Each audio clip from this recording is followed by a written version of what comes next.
What happens when we look through an art book? When you flick through an art book in history art, you see multiple different versions, multiple different ways of seeing.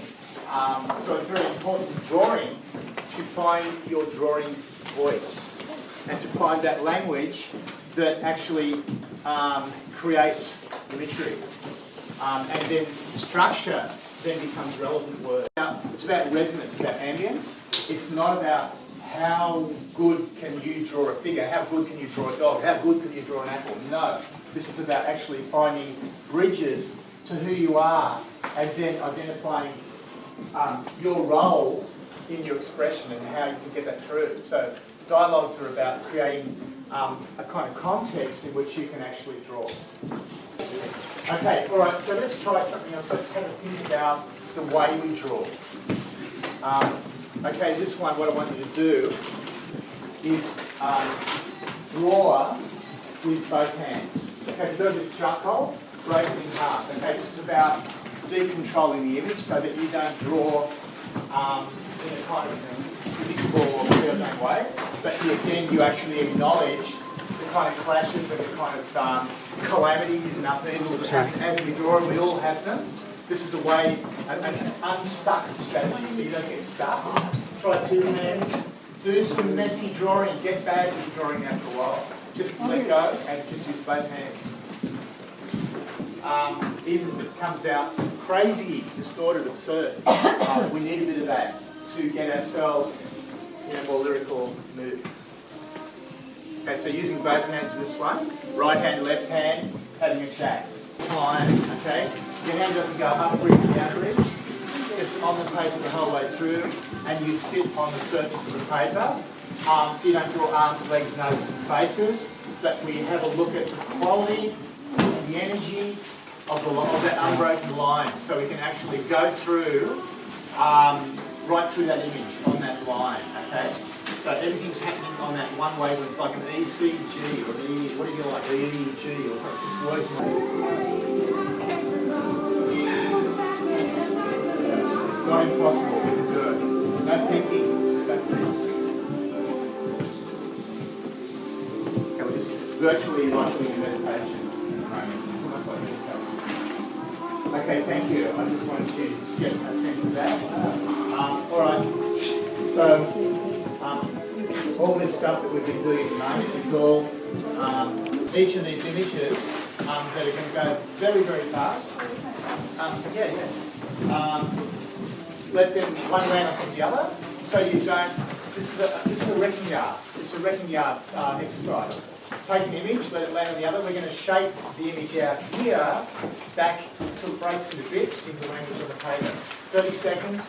So each one of those 30-second grabs onto the paper and onto the same bit of paper, allow one image to land on and smash the image underneath. Okay. So again, this is a way of bringing ourselves right back into a platform of language. Against the way. Well, I remember like first I started coming as a model and Rob asked me, can you draw? And I was like, I don't know, like because in school, you know, like they want you to draw it exactly as it looks like. And I guess it wasn't too bad, but I didn't get very good marks. So I never really drew much. So I was like, okay, I'm gonna try it. But what I found out after a while, it's not about, like Ron said, it's not about drawing it how it looks like. I think like everyone who is connected to your heart can express your heart as like on a drawing. Like it doesn't matter what it looks like. It's just like what you express, and that's what I've learned. Like whatever I expressed, it also did something with my soul, like with my. And that's where you find structure. You're exactly. finding structure through the expression, not the other way around. You can't find structure because I can see something out there. I think I know what that is. We don't know what it is until our hand starts hitting the paper and we absorb it. So like it's a 1, 2, 3. The third thing is the drawing. The drawing's the last thing that happens. You know, you can't. Those interfaces. I had a long journey in art and also in teaching, but I must congratulate you and also say that I was very. I think that you are doing a marvelous job in your way of teaching.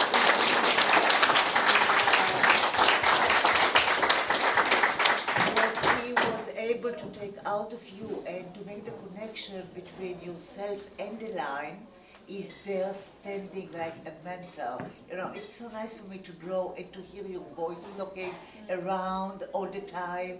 Usually I say to myself, I don't like the teacher to interfere, but in your class, it just energizes, you know, everybody, and the exhibition is so, you can see all those people, and everyone is different, and everyone comes from a different place, and it's a beautiful celebration. Thank you. For Eternally, thank you for. When I started, you gave me the permission. There was this thing of permission. I can do what I want. It's all legitimate. It's okay. Yeah. I, like Liz, I did a year with my left hand, and whatever it did. But reuniting with my creative, making it okay to get out of the box. And there was so much of that. You know, when you start drawing, it has, I mean, what's on our head and what it has to look like, but constantly being given permission and the freedom to reunite with our own language was an amazing impact on me, on my life, and still. Beautiful. So these things like the approval, you know, whatever is hanging on our head all the time, the teachers, the father, the mother, you're the uncle, and you, it's okay, just do it. And the dynamic of that, after a while you give up having your expectation. My question is... I haven't got any questions. I've also been at Ron's classes for a long time, and for a short while I went to Brisbane. And Brisbane, I went to the Brisbane Institute of Arts because, well, I can't live without art. And when I went there, I was in a group of people where people were making very nice still lifes, and I thought, like, oh my God, I'm at the wrong spot. But you're never at the wrong spot because you got it with you. That is what I started to do in the Brisbane Institute of Art. I started to do my own stuff, and suddenly people were around me like, what are you doing? I said, I'm painting. And slowly but surely, they were horrified to start off with. Slowly but surely, they started all to change around me.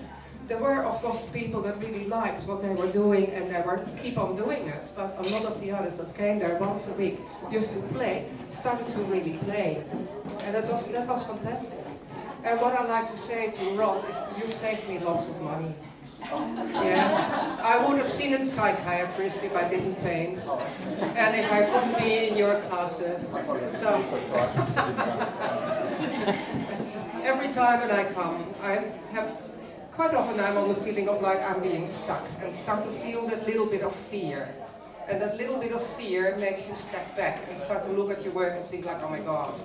When I go to Ron's classes, oh my God, goes out of the door. The fear might still be there a little bit, but the minute I'm into the drawing, I'm into the drawing. And thank Christ you're alive. Thank you. And I've never painted in my life, even though I've been an artist all my life. To have the first time looking at that blank sheet of paper, you talk about fear, the fear was there. And yeah, it's been amazing. Then my mother showed me an article about Jackson Pollock when I was in high school. I thought, that's rubbish. That's just like, how could somebody even begin to even say that was artistic, you know? And then I remember going down to the Australian National Gallery and seeing Loopholes, and it completely knocked me off my feet. I just suddenly, I can't even put a definition on that. But it linked into something in me so strongly and structurally that I knew that my life in that time I was sitting down the gallery there and looking at Loopholes, and suddenly it was like just entering a whole new universe, because the power and the spatial quality of what he was saying was so potent that it was undeniable. It was like, it's not something you could put an edge on it and say, well, this is what this is about. He was talking about something quite sublime. So the question of language and visuality then is open to question. You know, and what we understand, you know, why is it when we listen to a bit of music that we love to hear a piece of music and yet we can't hear, there's no words in it, but it feeds us. Well, the same with great art, it feeds the soul. Why do we look at Mount Warning? Why do we go to Uluru or the Great Barrier Reef or to Notre Dame? Because these places people keep coming back to them because they have an endless sense of resonance. And we all do, we all have something.